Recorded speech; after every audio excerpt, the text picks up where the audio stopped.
Bonjour, bonjour et bienvenue à la Cinémathèque française. Bienvenue pour la dernière partie de cette rétrospective consacrée à André de Toth qui finira le 11 février prochain. Ça fait plaisir de voir une salle aussi pleine pour ce deuxième passage de la chevauchée des bannis. Et je suis très contente d'accueillir pour présenter ce film Louise Aymon. Et je vous demande de lui réserver un accueil extrêmement chaleureux.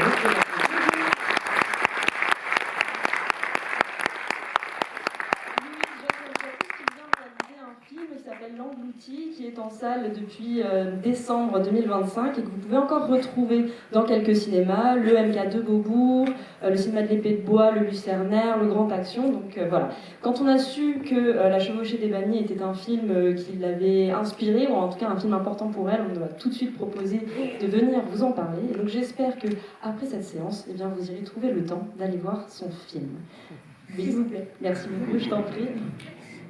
Alors, du coup, j'ai un peu pris quelques notes des choses que je pouvais partager avec vous. C'est vrai que j'ai découvert ce film en 2018 en résidence d'écriture en écrivant L'Englouti. Donc L'Englouti est un huis clos dans un petit village des Hautes-Alpes en 1900 et un huis clos sous la neige dans un hameau coupé du monde par la neige. Et en fait, une des intervenantes de cet atelier d'écriture m'a dit « il faut absolument que tu vois La Chevauchée des Bannis ». Et donc, elle m'a donné un fichier sous le manteau, puisqu'il n'était pas vraiment visible. Et en effet, là, j'ai découvert un angoissant huis clos à ciel ouvert. C'est ça qui est très fort, c'est qu'en effet, il y a les grands espaces, mais le film est anxiogène et on a un sentiment d'étouffement. Et également dans un petit hameau enneigé. Une communauté qui fait face à l'arrivée d'une intruse, et là c'est des intrus. Et c'est vrai que en fait je suis tombée vraiment en pamoison parce que c'est un western mais austère, un western en noir et blanc, et c'est un western de la lenteur, notamment par la durée des plans, mais aussi, même Tavernier disait que c'était un western dreierien, ce qui je pense est très juste. Et c'est aussi un western de la lenteur parce que c'est un western au ralenti, puisque les conditions, en fait, le décor, les conditions climatiques, le froid et la neige sont un contexte qui immobilise, le film d'action qui immobilise le western. Le film s'appelle La Chevauchée des Bannis, en anglais Day of the Outlaw, donc c'est pas une très bonne traduction, surtout que c'est un film immobile et pas vraiment une chevauchée.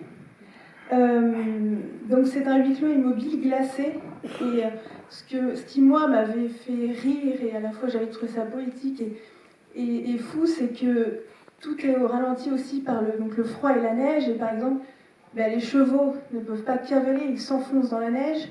Les cow-boys, enfin les hommes qui ont les revolvers ne peuvent pas tirer parce qu'ils ont les mains gelées. Voilà, il y avait quelque chose, je ne vous dis rien de l'histoire, mais il y avait quelque chose qui... Le froid, la neige, le contexte jouait directement sur la mise en scène et retraversait tous les attendus du film de western.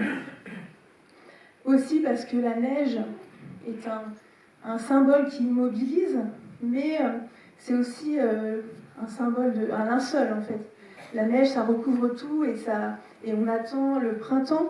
Il y a un très beau texte de Bazin qui s'appelle Neige sur le cinéma, où il parle de ça, que la neige est à la fois la vie et la mort, puisque la neige est un linceul blanc, mais va à un moment se transformer en eau et faire renaître.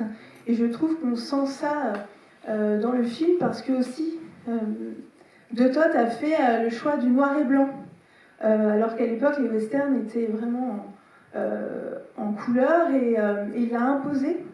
Et je pense que c'est venu aussi pour accentuer cette sensation de noir et blanc, que de toute façon l'hiver en montagne, le réel est en noir et blanc, mais lui il avait peur en fait, de ce que j'ai compris, de la couleur des sapins, en fait du vert, que son film serait trop en couleur, en image d'Épinal de Noël, les sapins et la neige. Et donc il a voulu accentuer ce contraste, ce côté minimal par le noir et blanc. C'est vrai que nous, sur L'Englouti, comme c'est dans les Hautes-Alpes, et que dans les Hautes-Alpes, ce sont des mélèzes qui perdent leurs épines, on avait de toute façon un noir et blanc qui venait du réel, ou je dirais plutôt quelque chose de bleuté et de marron. Mais en tout cas, lui a fait ce choix qui est très fort dans le film, et aussi de filmer la neige.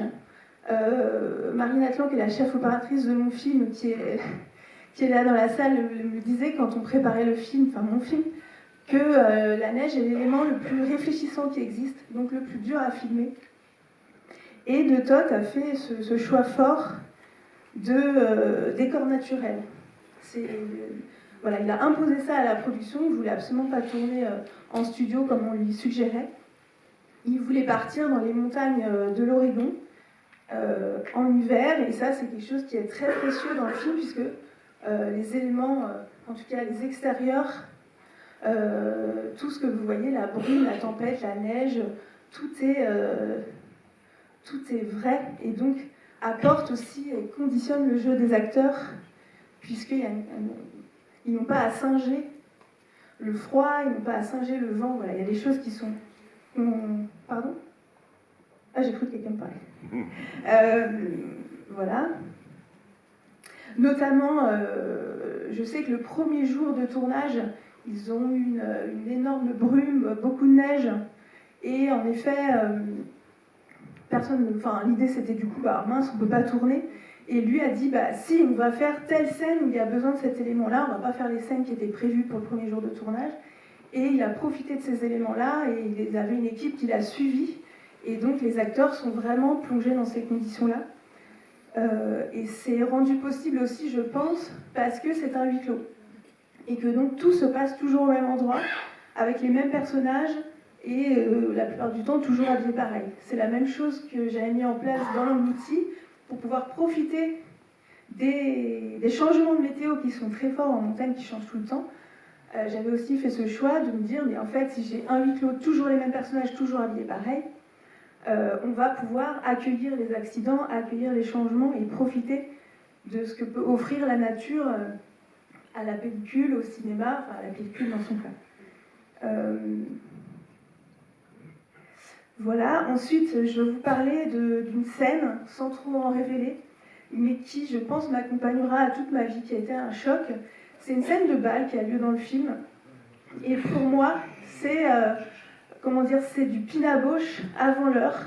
C'est-à-dire que le rapport c'est une scène de bal qui, pour moi, est un symbole de la condition féminine. Et Pinaboche, en fait, a beaucoup fait de spectacles qui se passaient dans les cafés, où il y avait justement des danses de salon. Et elle a beaucoup travaillé sur le corps qui se dérobe, qui se désarticule. Et voilà, c'est une scène d'une tension folle que De Toth a filmé en panneau circulaire. C'est un bal sinistre et il le filme sans jamais nous faire jouir de la violence. Et ça, je trouve que c'est absolument épatant. L'autre chose, c'est la représentation des femmes dans ce film, puisque c'est une féminité emmitouflée. Et en fait, vous verrez Tina Louise, qui était une vedette, en fait, à l'époque.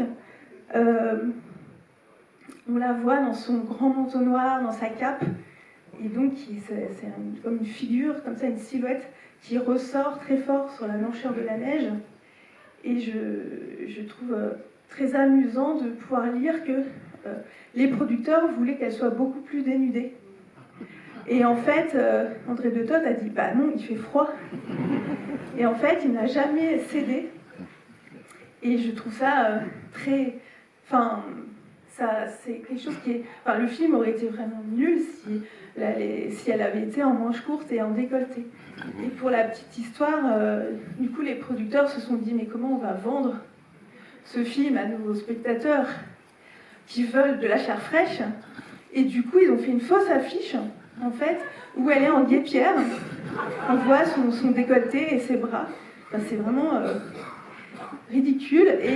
Et vous verrez dans le film, c'est très fort comment les corps se dérobent, échappent au regard. C'est quelque chose qui je trouve, est remarquable, en fait. J'ai rarement vu de western, j'aime beaucoup le western, qui ne porte pas à un moment un regard misogyne, en tout cas. Ici, tout le film est porté par ce que je dis, un regard non misogyne. Et c'est très très beau. Est-ce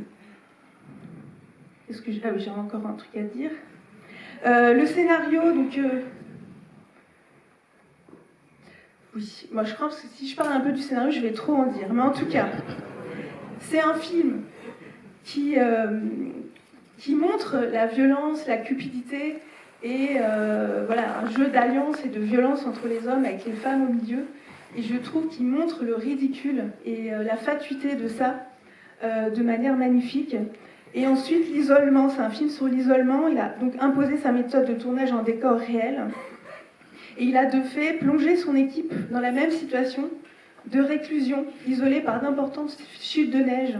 Et ça a probablement, je pense, nourri le film dans un lien organique au décor. Et je vais finir sur un détail, justement, sur cette mise en scène de l'isolement. Vous verrez, en fait, il y a un bar qui est un lieu important du film. Et je trouve ça très réaliste et très intelligent. Pour montrer l'isolement et le fait qu'en hiver, il n'y a pas de ravitaillement, il n'y a quasiment pas de bouteilles dans ce bar. Voilà. Je vous souhaite un bon film. Je vais le revoir avec vous. Et je suis ravie de le voir sur un écran et dans une salle aussi magnifique. Je vous souhaite une très bonne projection et j'espère que j'en ai pas trop révélé. Bonne séance.